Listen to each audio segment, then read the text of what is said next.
What's up, America? No buy 2025. So apparently here in the United States, people are so fed up with high prices that they're vowing not to buy anything in 2025. Dubbed No Buy 2025, this is a trend encouraging people to buy as little consumer products as possible for the entire year. Some people already have lists of items they refuse to purchase, while other people simply say they're not purchasing anything that's non-essential. People are saying that they're sick of companies overcharging on purpose for profit, so they're simply going to deny companies profit. So instead of buying anything new, we're just going to keep what we have and buy nothing until you go out of business. Or lower your prices. It's up to you. You want to play a game of financial chicken? Because here we go. So I encourage no buy 2025. Buy as little non-essential items as possible. Don't buy knickknacks. Don't replace anything that still works. Only buy food, water, and shelter are the necessities. So if companies aren't going to lower prices on their own, it looks like we're going to have to force them into bankruptcy. You would think with all the retail stores going out of business recently that they would listen, but no, they're just making it worse. So we're going to have to get even worse. If car companies haven't realized, no one's purchasing new cars anymore. Same with houses. It's the lowest level of sales in 35 years. People are cutting back on clothing, non-essential items, and even groceries. So are you going to keep charging higher prices, or are we just going to buy nothing at all until you're out of business? Because that's the next step, and that's where we're all headed. So let me chime in on how people are making it right now in America with inflation at an all-time high.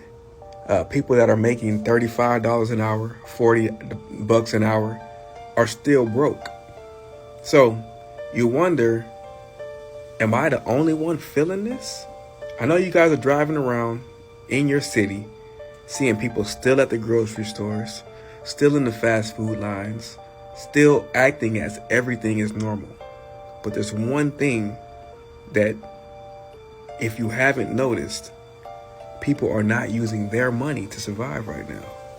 They're using credit cards. And if you look at America's credit card usage right now, it is at an all-time high. Most families are already maxed out. And I'm going to tell you one thing that's going to send everything into let's say a bad spot. They're not going to pay these credit cards back. They're spending knowing that they're not going to pay these credit cards back. And so now that these people's credit cards are maxed out and credit companies are no longer giving them money to survive and buy their food, because we don't have any help in our food. If you make money like I make money, you go to that grocery store, or your wife goes, because I haven't been in that grocery store in I don't know how long, but my wife goes to the grocery store. And if we don't spend $600 or $700 on a grocery trip, I'm surprised. But my situation is different. I have a lot of kids, but you wonder how people are making it out here, and they are not making it off their own money. Plus, let's put the other thing in perspective. You have the government saying that job numbers are through the roof. They have created so many jobs and people are taking these jobs. And that's not true. The fact of the matter is, people are taking on second jobs and third jobs just to put food on the table for their family. Mind you, in the richest country in the world, something's not right. If you are somebody out there surviving right now, taking care of your kids, and your money's going up, I salute you. But 99% of people right now, their pockets are suffering badly, to the point where the government even said that by the end of this month, most likely 99% of Americans will have run out of any savings. Wow. This is crazy. There are two groups of people right now in America that are struggling. Group number one is the unemployment, the minimum wage, and people living in poverty. That has been a problem for so many decades and needs to be addressed. The new bucket of individuals, this has started ever since the pandemic, started a little earlier, but it sped up during the pandemic. This is the bucket of what used to be the middle class. This is the group of people who are working 40, 50, 60 hours a week, working 2 jobs and a side hustle, barely getting by. These are people who have bachelor's degrees, master's degrees, trades, skills, work their way up in a company.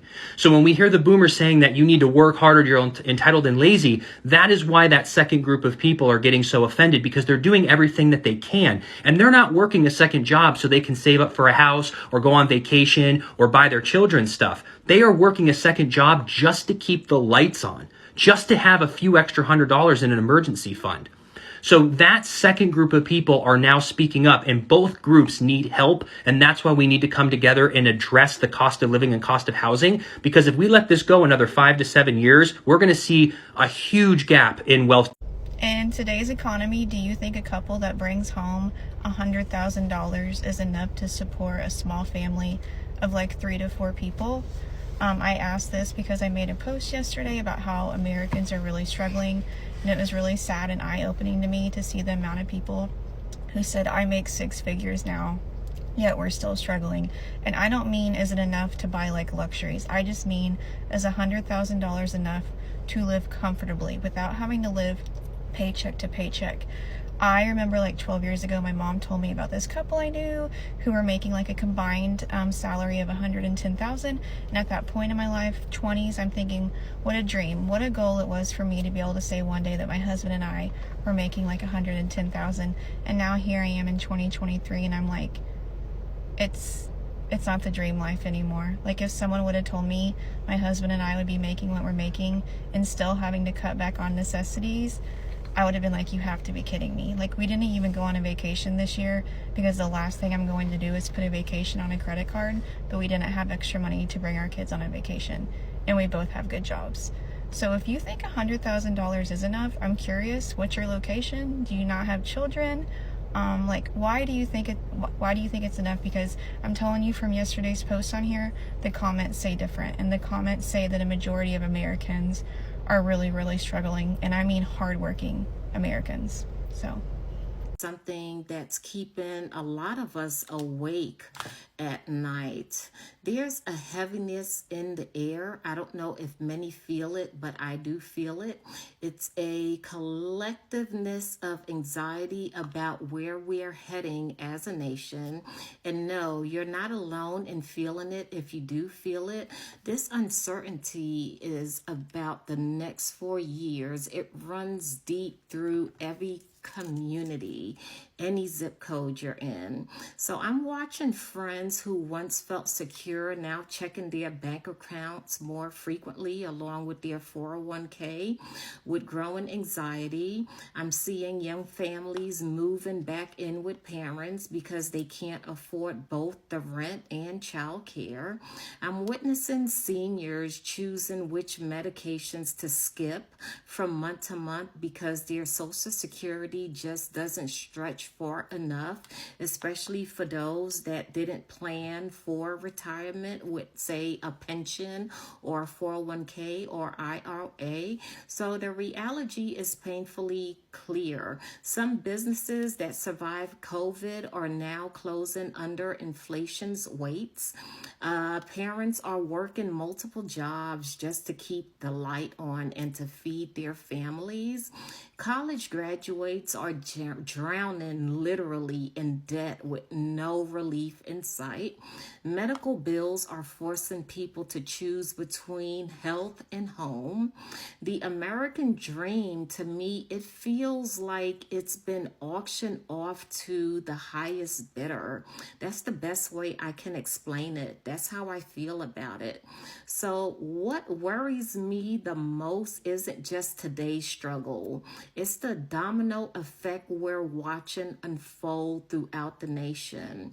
So when people can't afford preventive care, they end up in the emergency room. So when families can't afford healthy food, their children development, it suffers. When workers can't afford to live near their employment, communities, they start to fragment.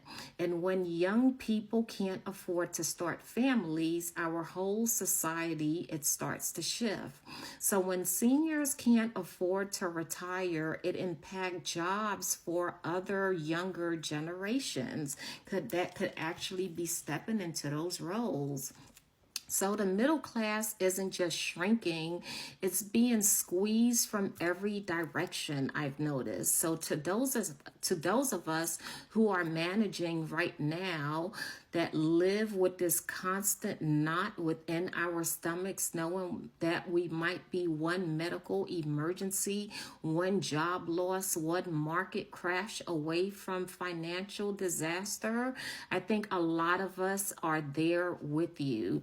And let's be honest about who this hits the hardest. It hits the working families that are living paycheck to paycheck, single parents trying to do it all alone, young people starting out their young adult lives, communities of color already facing systematic barriers, regardless of if individuals believe it or not, it does.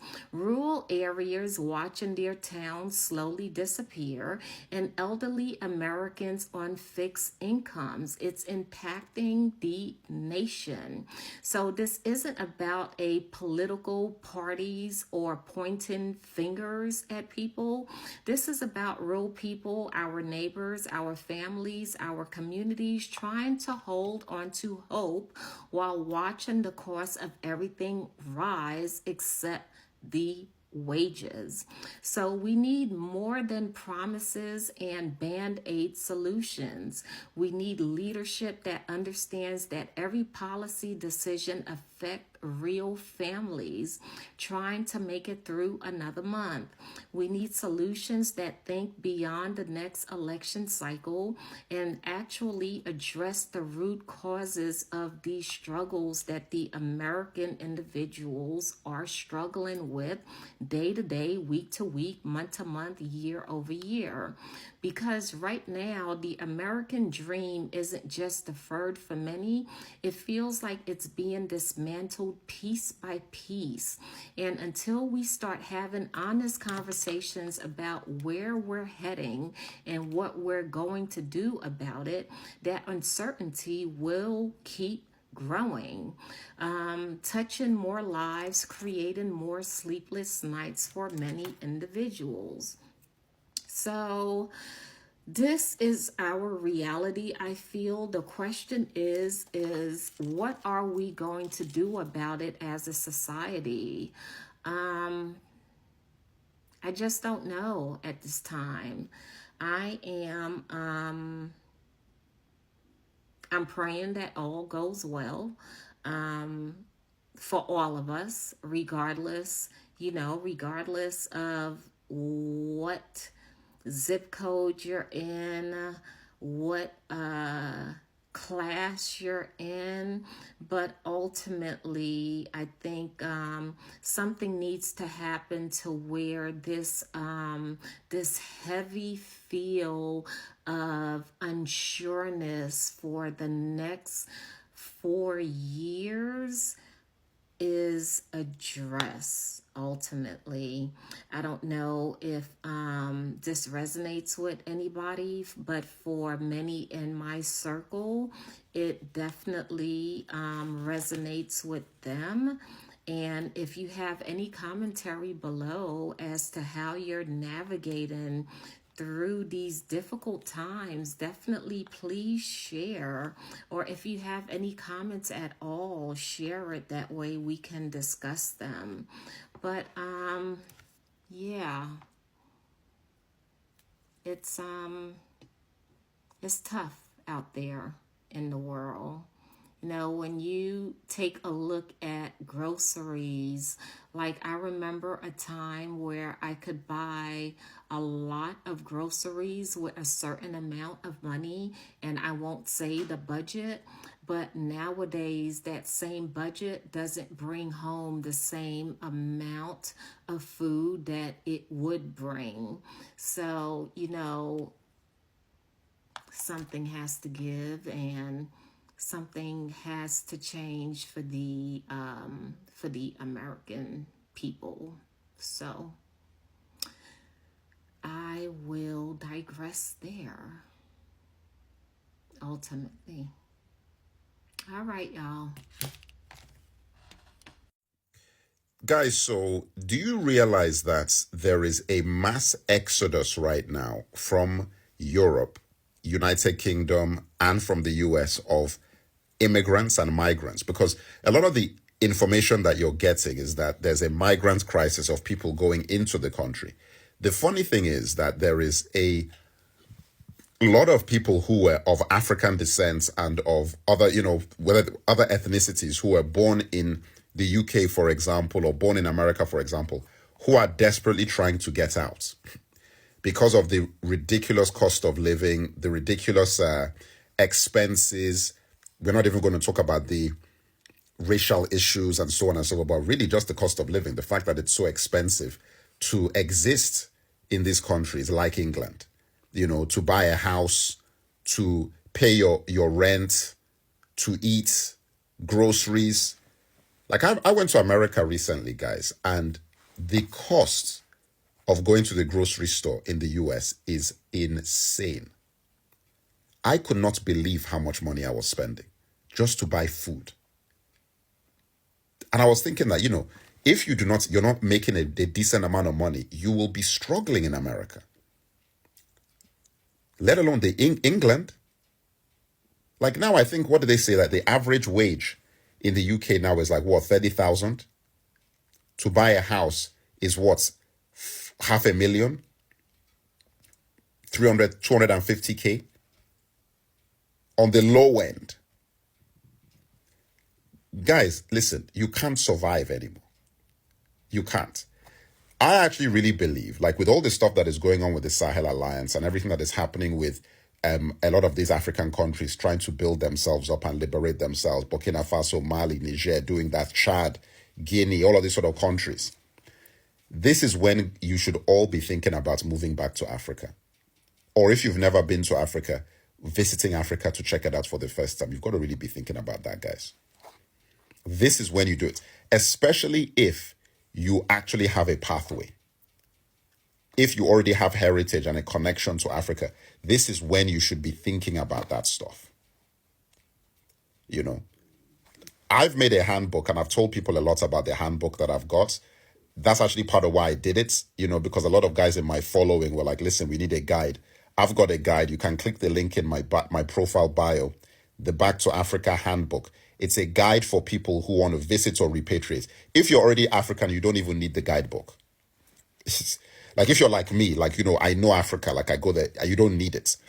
But for people who don't know it, never been before, you don't know where to begin or where to start, get on the wait list right now for that handbook. It's an ebook.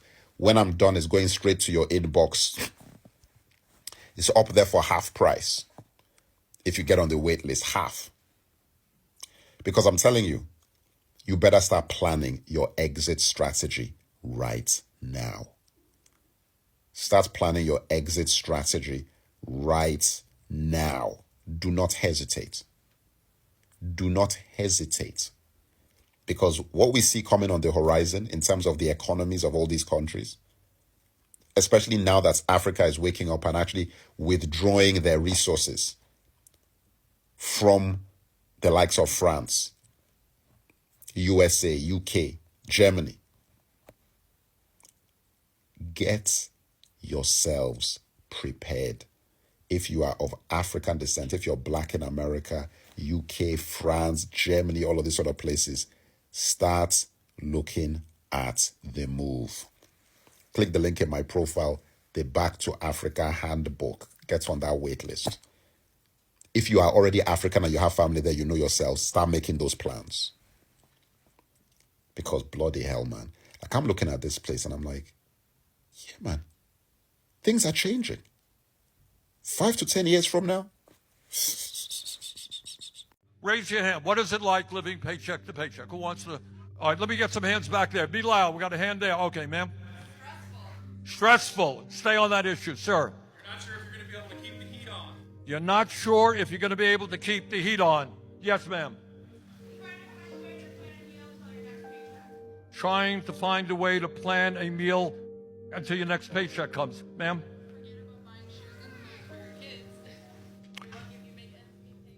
Forget about buying shoes and clothes for your kids.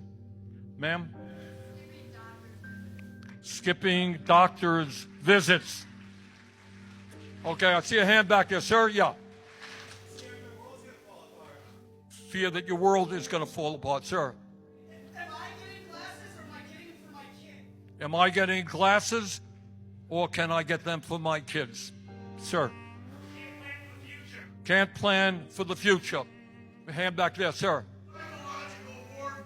Okay, psychological warfare. Yes. You make impossible decisions for your family, sir. General insecurity. General insecurity. Okay, I think you got it. So let me just tell you something. If we were a poor country, I would come before you and give you a very different speech. I'd say, hey, look, I'm sorry, we're poor. We can't afford decent education, can't afford decent health care. I want you never to forget, we are the richest country in the history of the world. There is no excuse for people dying young because of that stress.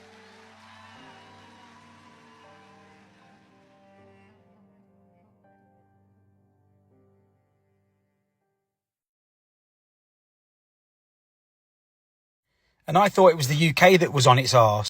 Seems like these Americans are really fucking struggling with the cost of living crisis. Check this video out. Tell me it don't break your heart.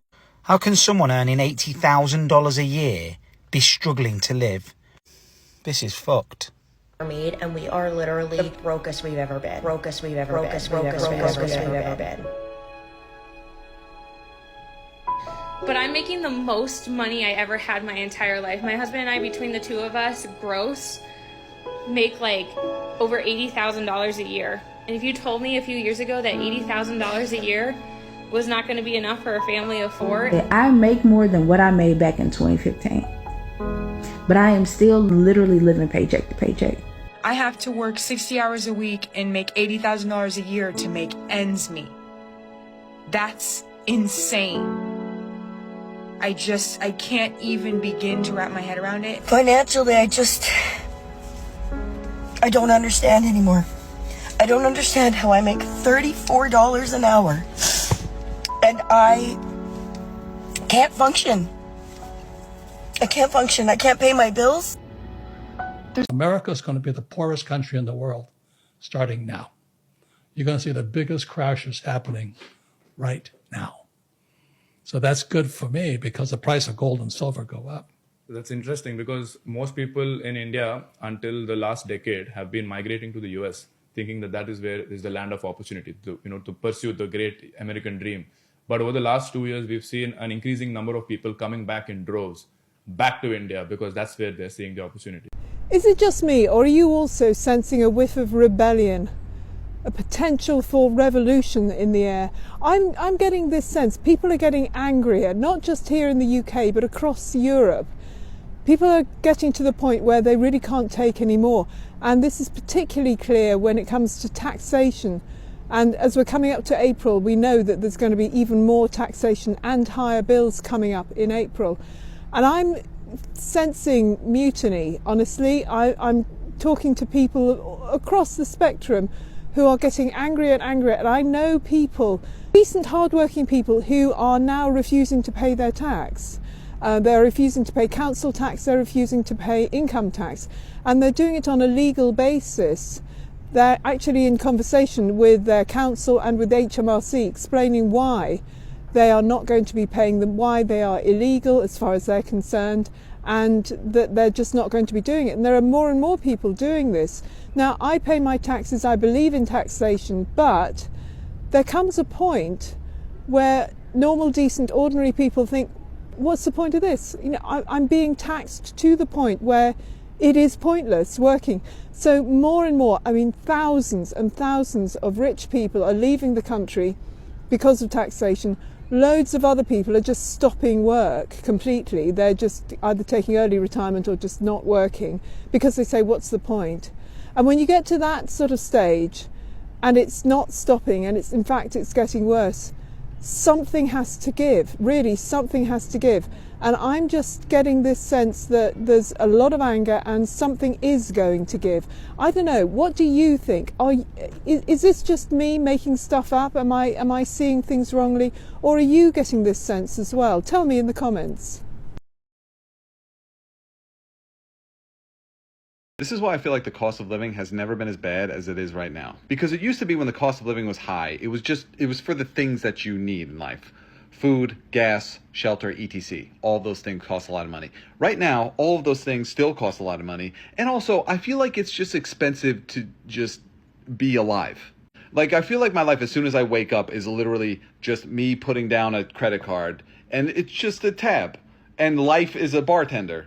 And it's just like, what are you going to have? And I'm just like, I'm okay. I don't really need anything today. And it's just like, oh, really? Well, if you're going to be here, you're going to need to spend money. And I'm just like, what do you mean here? I'm just in the world. And it's just like, yeah, you have to buy something now. It's even getting to the point where, like, I feel like even my thoughts are getting expensive, you know?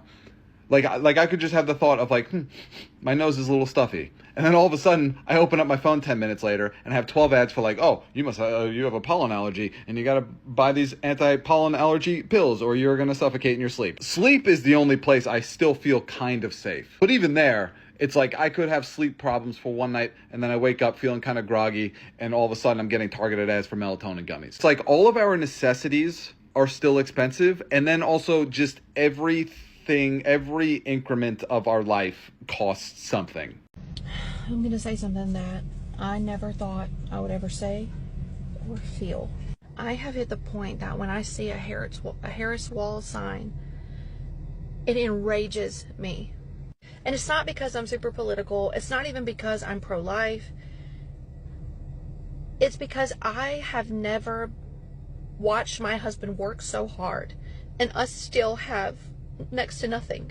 So when I see celebrities and elites with trust funds get on TV and tell me what's morally right, I'm infuriated.